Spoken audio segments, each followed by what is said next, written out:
Andy Ruiz looks like he's in mean shape ahead of the Anthony Joshua fight.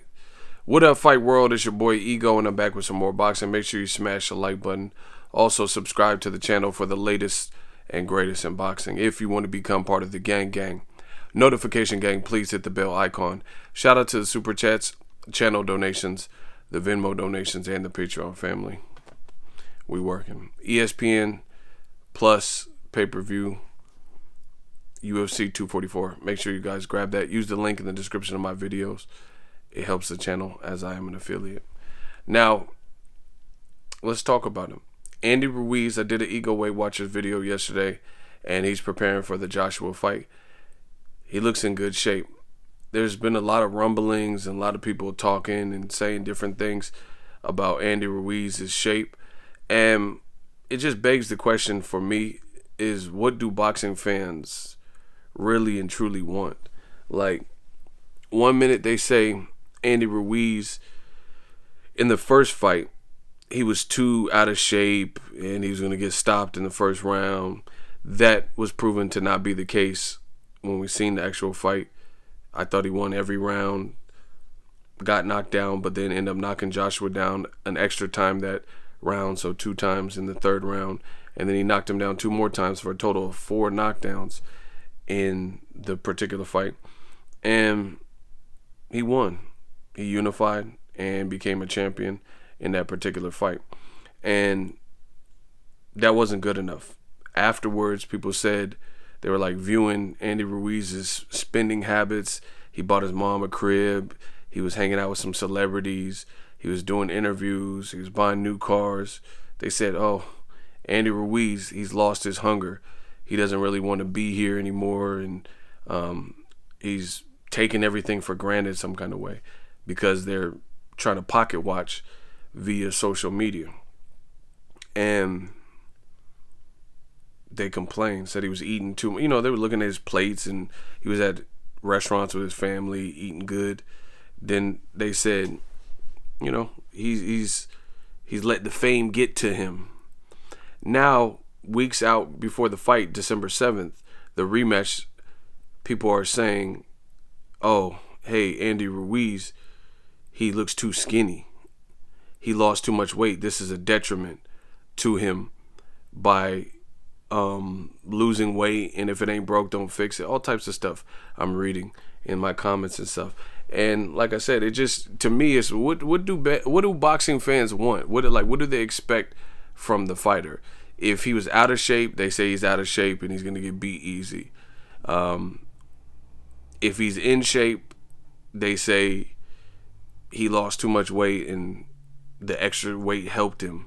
You know, it's just, so to me, it sounds like a bunch of fear. I'm not worried about Andy Ruiz. If you followed his career, his weight has kind of fluctuated a bit, and he's had the higher weights, and he's also been at this weight and even lower before. If you really know Andy Ruiz, 2017, 2018, if you were following his career, which a lot of you guys apparently weren't, you know, you'll know that his weight was probably lighter than what he is now. So I'm not really worried about it. I think Andy Ruiz has to go in there and just be himself. The other thing is, to me, Andy Ruiz in this particular fight, he don't really have nothing to lose. What does he have to lose? He's not even supposed to be here. So worst case scenario, even if he got stopped, which would be the worst for his career, you know, if he got stopped and took a bad loss, the reality is he got to live a life, and, you know, like Hasim Rahman. You beat the heavyweight. You beat Lennox Lewis. So he still got to live that for a minute. You get what I'm saying? And to me, I just think the pressure's on Joshua still. Joshua's supposed to be the stud. Joshua's the gold medalist. Joshua has a whole country, you know, expecting him to try to get some get back. Eddie Hearn and DAZN, like all of them, they're the ones that lose big if Joshua is to lose this fight again.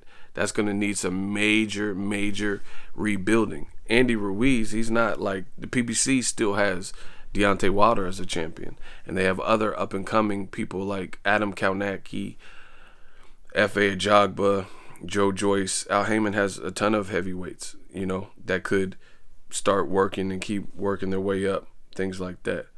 But we know what Joshua represents for DAZN and Rematch Room. So I think it's different. I still think the pressure's on Joshua. And I just want to know from the fans, what do the fans expect? Like, what do the fans want? What do the fans expect? If Ruiz is looking too portly, then they complain. If he's looking too skinny or he lost weight from the first fight, they're saying he's too skinny and the weight helped him. It's just like, there's no real way to almost win here. And for me, I think Andy Ruiz is still going to have the speed factor, and he's more fluid with his punches, so I give him a real shot. I'm picking him to beat Joshua in this rematch. That's how I see it.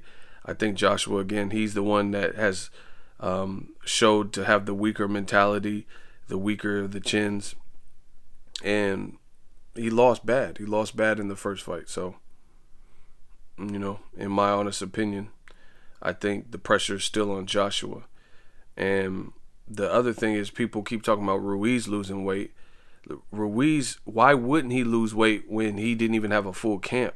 He might have lost weight for the first fight and won even more impressively had he had more time to actually prepare and maybe get into some real life fight shape. He just had to just make do with what he could.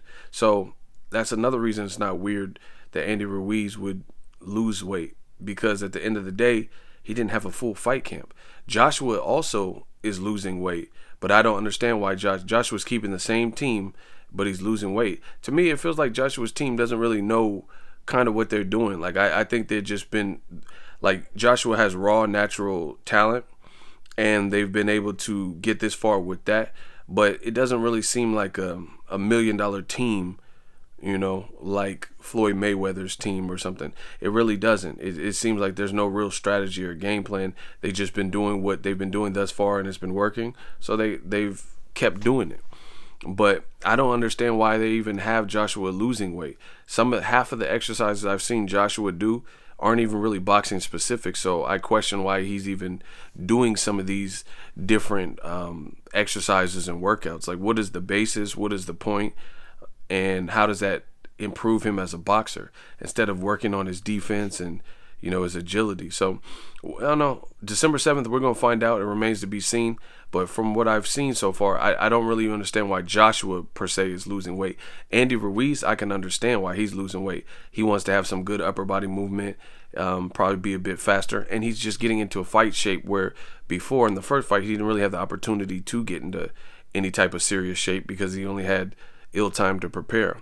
So that's just my thoughts. Ego Weight Watchers, I want to make the updated video, follow up to the last video I did. Drop your thoughts in the comment section. If you love what I'm doing, smash the like button, donate, subscribe, all that good stuff. December 7th, we're going to find out. So if you enjoyed this video and want more content like this on the channel, you can show your appreciation by going to the PayPal donate button or the YouTube support button. And you can donate any amount that you feel is equivalent to the value of this video. Much more to come. Thank you guys for your support. Boxing Ego, the future of boxing.